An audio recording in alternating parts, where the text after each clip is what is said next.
Casterton Fell, near Kirby Lonsdale, as remote a spot as you could find anywhere in the Pennines. In 1946, this man, George Corns, and his pals in the BSA, the old British Speleological Association, were cave hunting across this limestone country, when by chance he discovered something that will perpetuate his name among cavers as long as people go underground.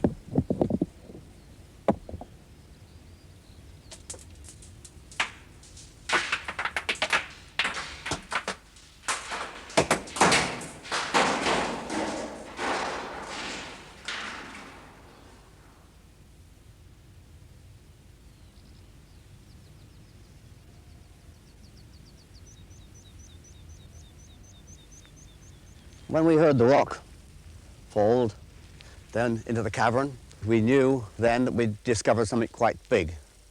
So we dug like fury to get a hole large enough to lower a person down, and we tied the rope around him, lowered him down for 15 feet, and after a few seconds he told us to pull him back. When he came out, he said it was a shaft at least 100 feet deep, and little did we realise at that time that we discovered the largest cave system in England. George Corns is now 67 and doesn't often go underground any longer. But his discovery began one of the greatest and most fiercely contested sagas of British caving. On the day that this photograph was taken, Corns was the envy of every caver in Britain. Jim Eyres was a raw lad who joined the group fresh out of the Navy. He's given the intervening 30 years of his life to caving and is an expert on this system.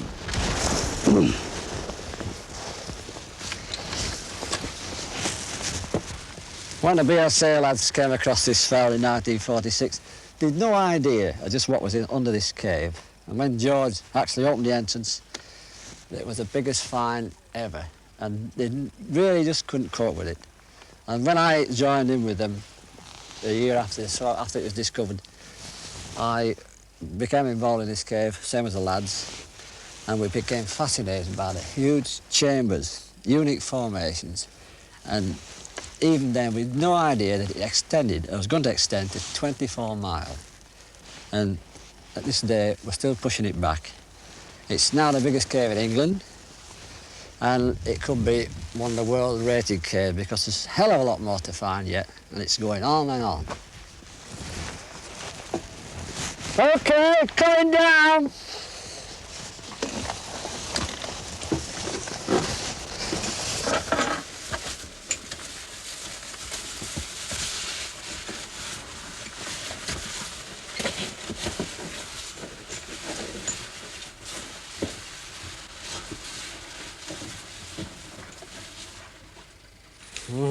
Boom, boom, boom. Coming down.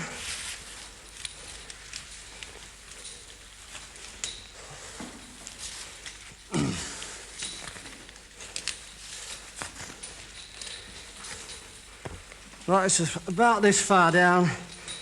The young ladders used to go right down this shaft to help us explore in the old days. But finally, getting so many young kids in, people like this, we decided to stop them. So we just finished the ladders at this ledge. So there's an old girder there, spinning around. The old girder, we fastened them, just took them off there, and the poor little devils just come galloping down here. They found there was nothing underneath. So a good deterrent, and they used to go back up again. One or two stepped into space, but nothing come of it, really. Right. So just push on down past this ledge. See, there's beautiful walls here, look. They're great. There's a big inlet over there. Now this is all free. Nice, easy, free climb is this.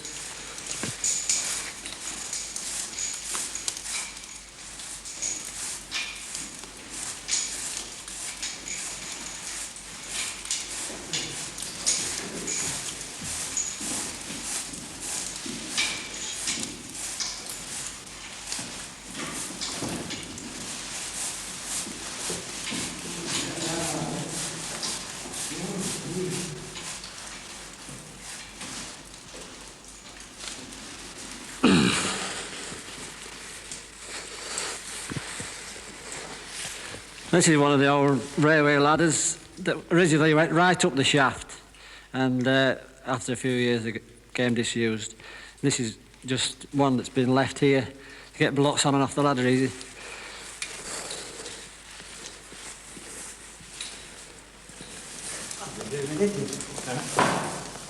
Now then, lad, follow me and I'll show you what it's all about.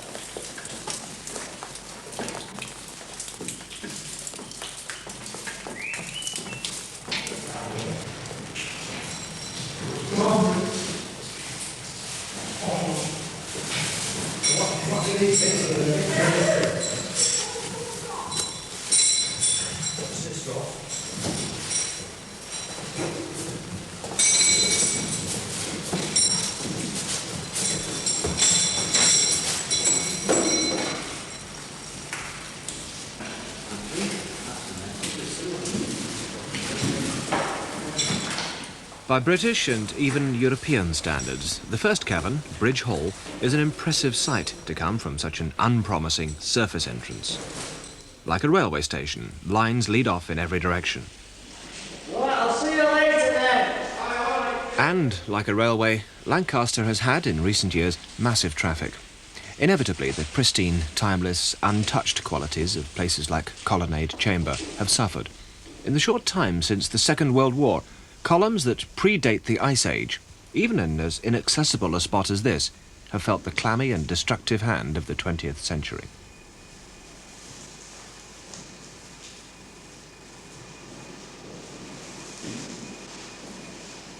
When I first entered this chamber, this colonnade chamber in Lancaster Hole, it was a sight to see. The ceiling was beautiful and white, the walls were white, crisscrossed with calcite, and these columns, you can see the tops of these now, it's so beautiful. But gradually, cavers have put their hands on them. You see the result now.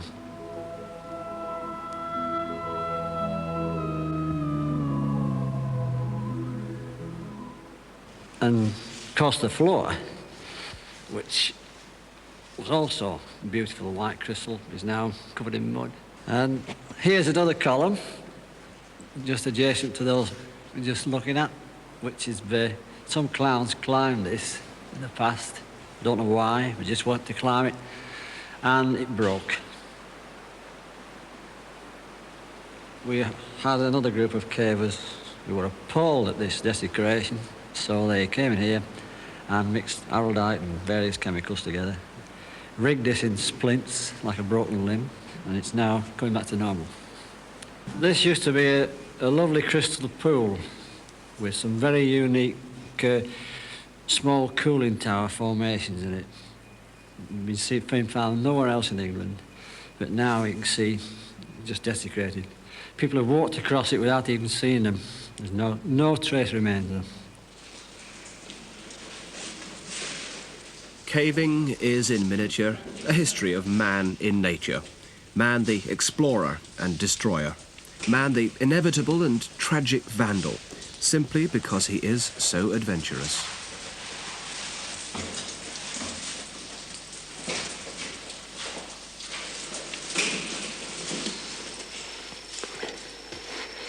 Back in Bridge Hall now, you can see this being the scene of a large collapse. Unfortunately, it blocked the way on originally, and it left us with four choices. There's four routes off this big cavern. One went to the graveyard, and the other three went to various big passages, but they all choked in, apart from one small passage which was forced through underneath this rock pile, and we surveyed back, and we since brought this way through. This is Cath's Way. This leads into the big stuff, the really big passages beyond.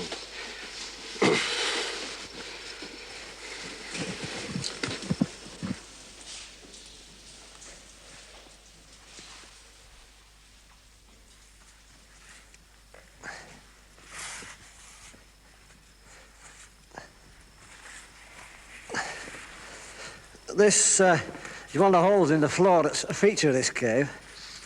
And you can see it's very greasy. It's all false. There's all these big blocks are jammed above the canyon below, which is 80 foot lower.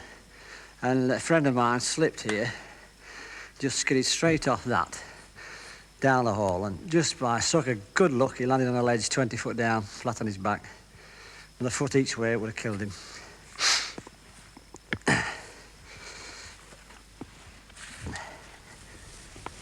The caves below Casterton Fell are Ice Age galleries, carved by melting snow water, which have since fallen in on each other at points and link in a colossal system.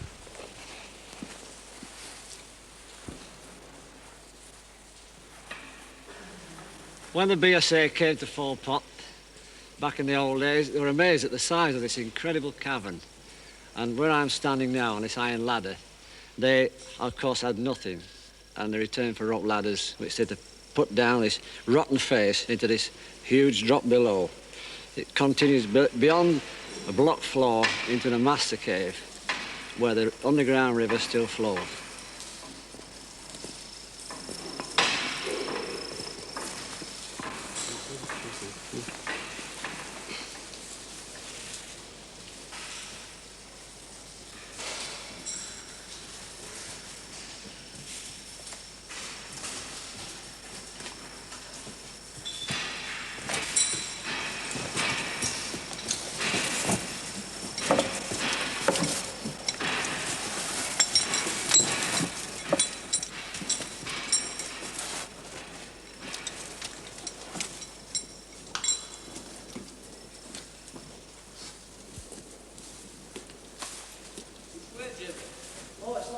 Not over there. That's a bit dodgy. There's two blocks falling down there, 40-foot drop.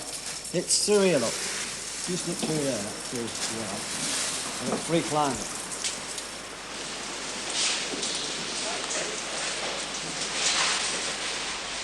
Perhaps the greatest excitement for cave explorers is finding the main passage of an underground river, the one fed by all the minor tributaries. Where the river finally finds its level is known in caving terms as the Master Cave. This was only the second master cave ever discovered in Britain by a direct entry through the roof. A real and actual river, as ordinary as the wharf, 280 feet underground. The natural instinct would be to follow the water downstream, away from the surface source, towards the deepest point. But in this case, the Lancaster exploration came to an unwelcome halt.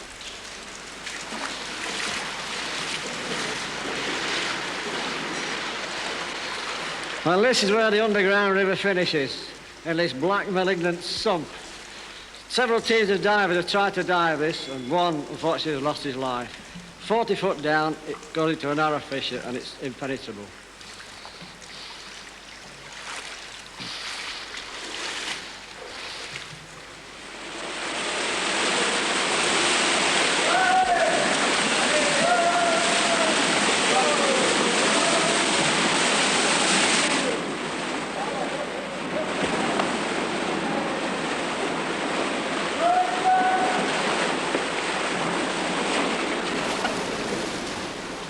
So the exploration has concentrated with enormous profit on the upstream course, which, with diversions over rockfalls and collapses, runs for a mile through smooth, channeled rocks.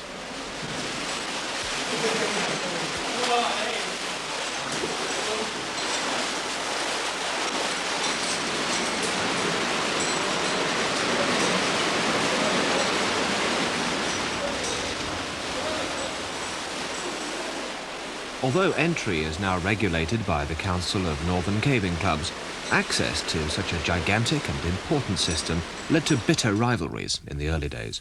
George Corns remembers the arguments over the entrance seal.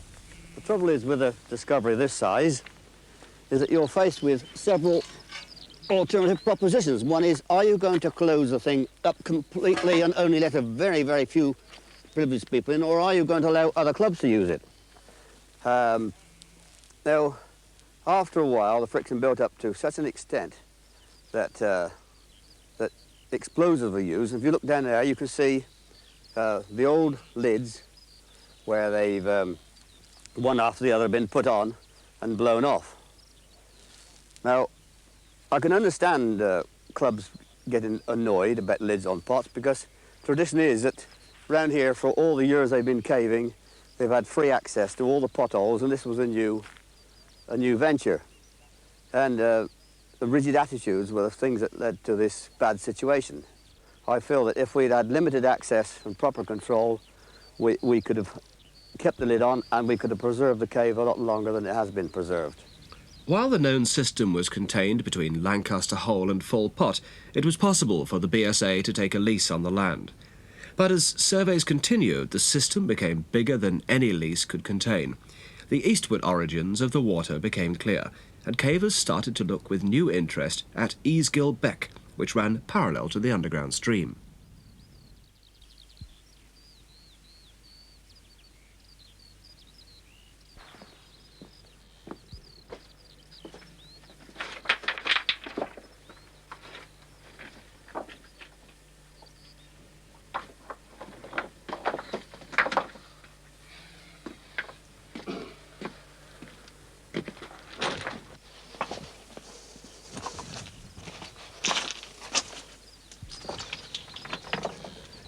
And this is a typical sink of the Easgill Beck. You can see here where the boulders have been washed in for years. With one or two of us poked about here without quite realising the significance of this area. It's just a dry beck which seemed to sink in itself and didn't bother us a great deal till we got through to Lancaster Pot. Then when we found the big streams well into the cave, they could only come from one place. That was here, in Easgill. Then we came over here in full force, just like a miniature Klondike, with cavers turning out boulders and discovering passages all over the place, which eventually led into Lancaster Hole.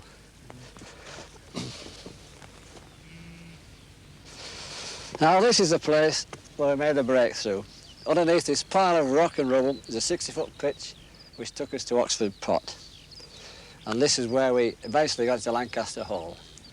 Unfortunately, 2 years later this fell in, but luckily for us, we found a way around the back which led into the cave. And we dug that out and carried on with the exploration from that point. So this could be left, a memorial to cavers gone by. You can bring that tip straight down rather than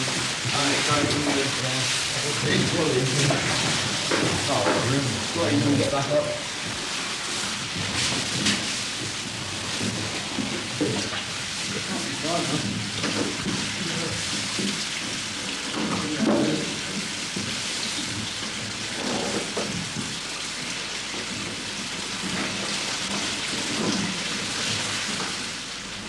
If George Corns was the hero of Lancaster, Ron Bliss was the champion of the Easgill caverns. As a 20-year-old, pushing on the heels of the pioneer explorers of Lancaster, he added his name to the maps and history books. In the Klondike rush for the vital link between the two systems, he made the connection.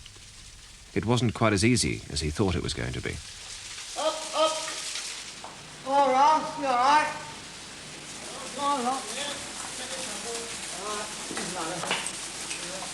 Okay.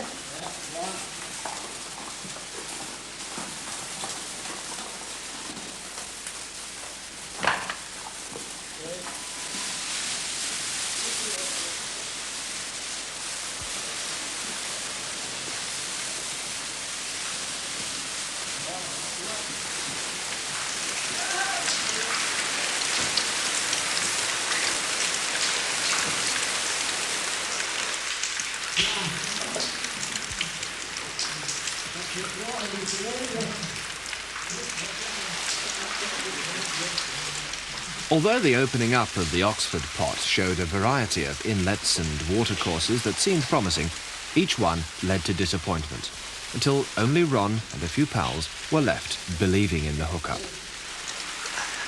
It was in October of 1950 that Tom Sykes, Bill Leyland and myself came down into Oxford Pot, and below Spout Hole we looked up in the roof, or passages, which we could see going off. We climbed up into this crawl, which kept going on interminably over flat oak crawls, through boulder chokes, which appeared to be ready to drop down at any moment.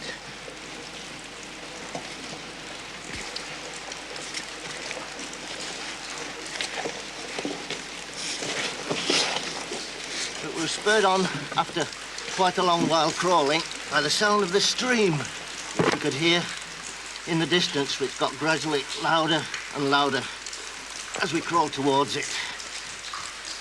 We ended up on this ledge, looking down into a large stream passage. But unfortunately, time had beaten us and we had to turn back, go back the way we came, and return again next week to continue the exploration. Ron and his enthusiastic buddies persuaded some of us to come down and look at this enormous stream passage he'd found. This is it. We found this after crawling along these interminable crawls through grotty little holes. Anyway, when we dropped down into it, it didn't take us long to realise that some of us had been here before, and in fact, it was part of the cave we'd been in. So that was so much for Ron. So Ron Bliss's crawly passages we christened Ignorance is Bliss after him. Anyway, the week after, Ron come down again and found some more stuff, but this time we just said no, we didn't want to know. So they left it. But the youngster would not give up that easily. He had seen another crawl in the roof, to be reached by an awkward climb.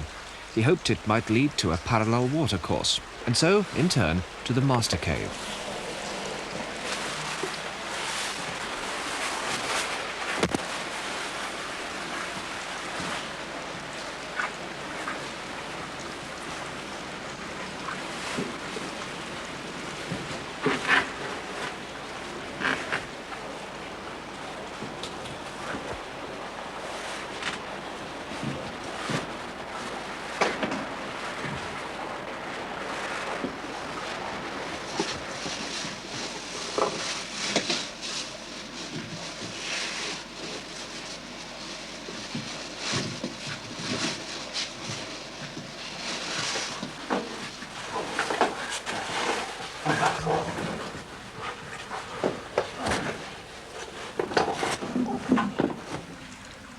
So, finally, on November the 5th, 1950, the two systems were proved to be one by a link called, after the event, Poetic Justice. From that day on, Lancaster Easgill became one system, and almost as good as one word, linked by a hyphen and a year of frantic exploration. The water they stood in now flowed inexorably to the Black Sump over a mile away. They called the spot Eureka Junction.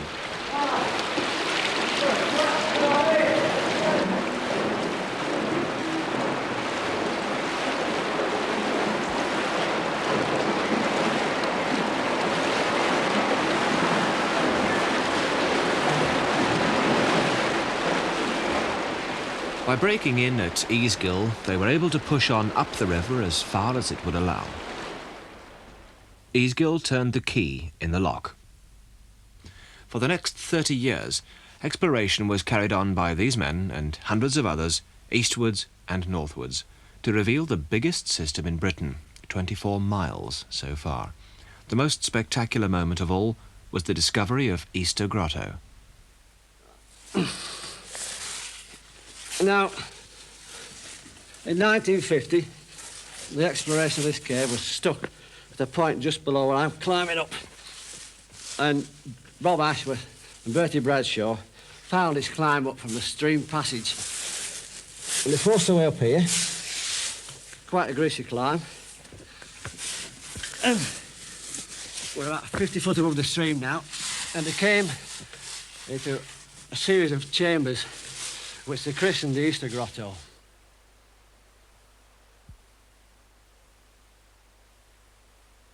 Can you imagine those young chaps coming in here 25 years ago and seeing this? All the straws glistening, white floor, pure white columns. This is what caving's all about.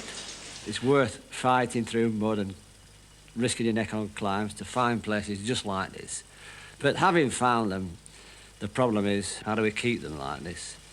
Seeing this place now, you can see the mud that's gone here by people just doing what I'm doing now. Splashing up there as they've walked past, the broken straws off the roof.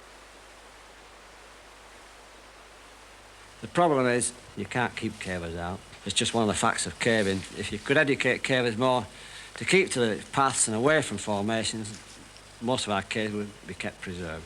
These caves have given me a great deal of pleasure over the years, and as I visit a place like this, my mind can switch back to an instance in time where it was Joe Bloggs or Harry or Jack. Some of them getting a bit old now, and one or two have died. It brings back memories of these people. The only thing that doesn't change is a cavern.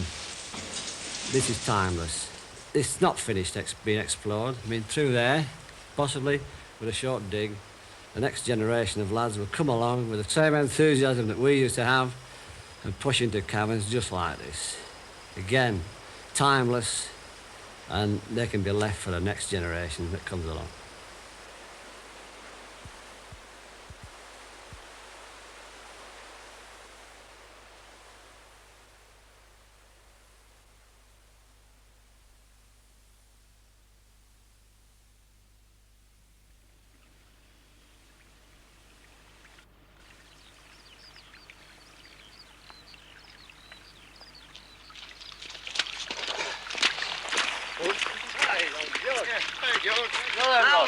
Hello, Jim.